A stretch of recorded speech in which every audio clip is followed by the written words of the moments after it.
Hello and welcome to some more Star Citizen. Star Citizen Alpha 3.22 has a new patch, a 0.1 patch on the EPTU. It's currently in Wave 1 testing, so limited access at the moment. I am personally, however, expecting this to go out to wider audiences later today, if not already when you see this, because I believe Cloud Imperium are trying to push this out for the Red Festival and Quarter More, which is going to be released at some point roughly on Thursday. So I think it's to do with that. However, saying that, this patch contains a huge amount of Master Mode updates and Arena Commander updates and loads of other stuff. And CIG are trying to get Master Modes into Alpha 3.23. So it makes sense that they want to get as much test data and improvements to those game features ASAP. It is a relatively intensive process getting Master Modes into a good enough state to say that it's part of 3.23's release, and then obviously buff and polish it from there. It's not going to be the final iteration of anything, but they can't release it in a terrible state, right? Anyway, what's in that 3.22.1 PTU or EPTU patch? Well, there are a ton of Arena Commander updates here.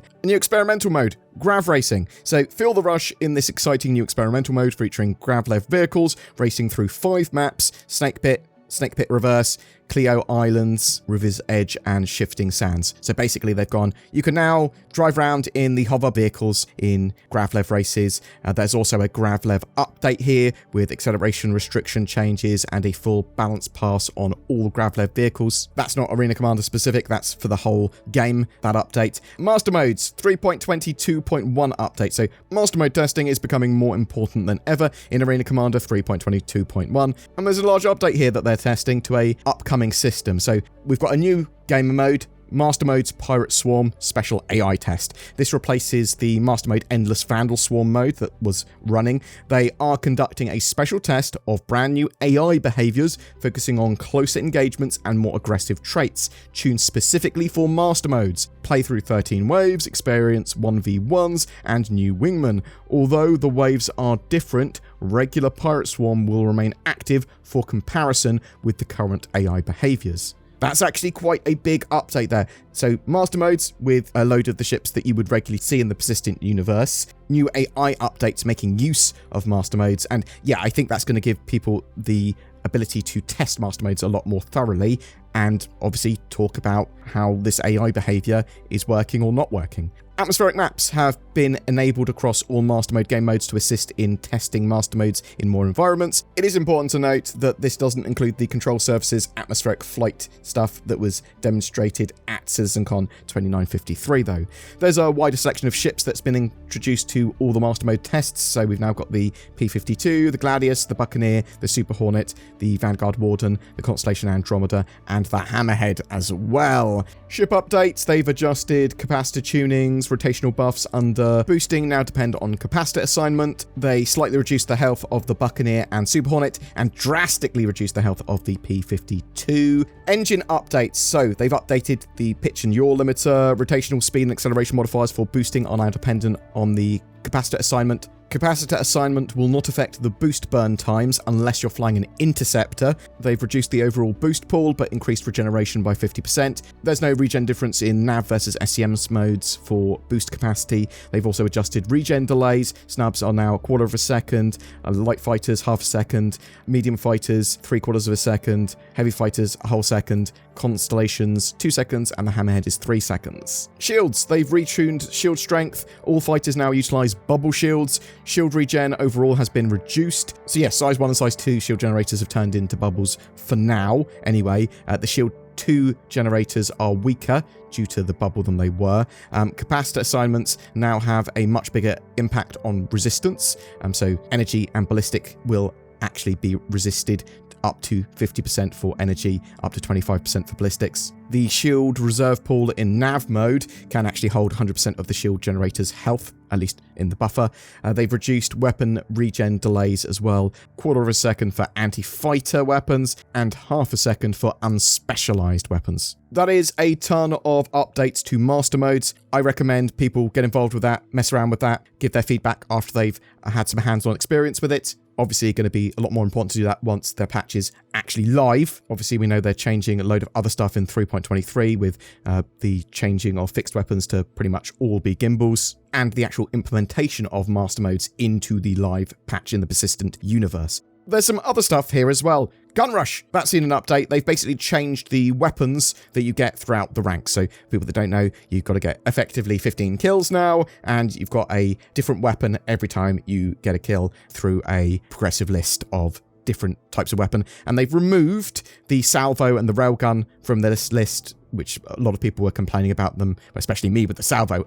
It's still a range of LMGs, SMGs, shotguns, the grenade launcher, a couple of sniper rifles, and then you finish off with the flaming knife with the scope on it. There's some system and balance updates as well for Arena Commander. Ballistic Persistence, a system which had you respawn with the same ammo you had upon your death, has been disabled in all game modes to see the effects on ballistics in Arena Commander instances.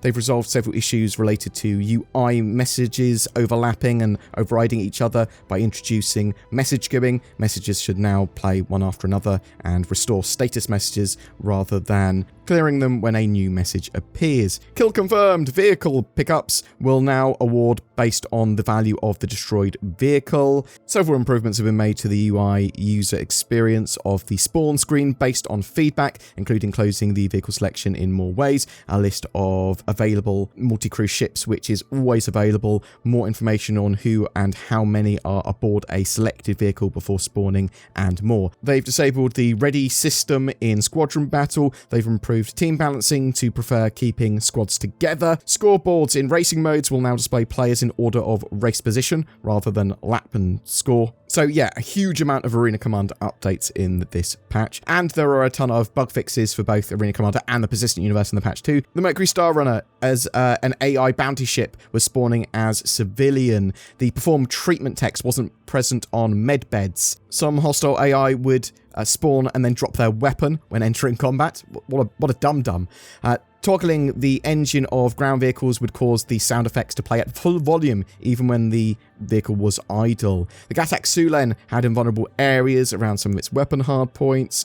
The Drake Corsair proximity sensor doors weren't responsive and all doors had to be manually opened via the door panels. When the Reclaimer would quantum travel, sometimes its bridge would fill up with fog. The Hercules' interior ambient machinery volume was far too high. The rock mining lasers weren't activating. Energy-based weapons were stating 0-0 in ammo count and couldn't fire. Fortunately, they appear to have fixed that. Multiple players can now interact with the same cargo container using a tractor beam. Players are no longer able to block the Lawville Central Business District with a ship. Distortion damage should no longer cause severe performance decreases. Items in your inventory should no longer go invisible. ASOP terminals should no longer show deliver instead of claim after respawn. They also fixed 4 clients and 2 server crashes and a server deadlock.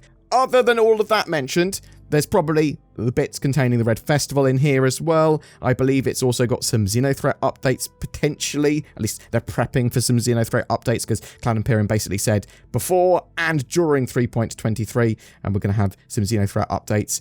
Now, there could easily be a 3.22.2 patch before the release of 3.23, and they might do just a hotfix or just a mini patch for the Red Festival and Quarter More that's turning up on Thursday. However, I would expect it to be 3.22.1. Don't know for sure. This 3.22.1 patch, though, pretty meaty. There's a load of stuff going on here, especially with master modes, and I am really interested to know your thoughts on this. Have you been playing in those sort of master modes tests, the new ones? What do you think of the older ones? What do you think of the direction it's going in with this new master modes tests? And what are you thinking of master modes as they stand now? Have you been playing in the Grav races? Are you enjoying that? Are you looking forward to some of the other game modes with Kill Collector, where you've got to sort of run around and grab envelopes from people? I believe there's a kind of Red Festival themed experimental mode, and I think there's a duos one as well for Quarter More. Do you think this patch is actually going to be released as part of Quarter More and the Red Festival, or do you think, well, actually no, there's far too much in that, and it hasn't got some of the other stuff we were expecting? What's going on? Whatever your thoughts or questions, I'd love to hear from you in the comments below. People always ask me, what's your favourite ship? And I always answer, it's NordVPN. With its powerful loadout, it wrecks pros and noobs alike. I can cruise around the verse with the added security that online threats aren't as much of a big deal. It also deals with intrusive ads like this one and gives you a greater accessibility to content you may want to watch on other platforms. I can watch Japanese Netflix. Is that even a thing? Maybe. You can find out with NordVPN. It is worth mentioning that CIG and Star Citizen don't actually produce a NordVPN ship yet, but NordVPN is available separately from the links below, and clicking those does help me buy spaceships, so it's basically the same thing, right? Go to nordvpn.com/BoredGamer. Get Nord, give ships. I don't know. That's an amazing promo. Every month, we give away a ship for Star Citizen. For February 2024, we're giving away a Drake Corsair Explorer with lifetime insurance and a game package. Everything you need to play and explore Star Citizen in style. All you need to do to be in for a chance of winning that is comment on any of my videos made during this month. It is as easy as that. More details in the comments below. A massive thank you to everyone that goes the extra mile in supporting the channel. It is with your support we are able to make daily Star Citizen videos. If you want to be one of those lovely people, then please check out the join button under my videos. That will help you become a channel member. There's Patreon, there's direct donations. All the links for all of that are down below. But there are loads of non-monetary ways you can help support us. Commenting, sharing, liking, all of that sort of stuff goes a huge way in helping the channel grow. Thank you so much for watching to the end, and you have a great day.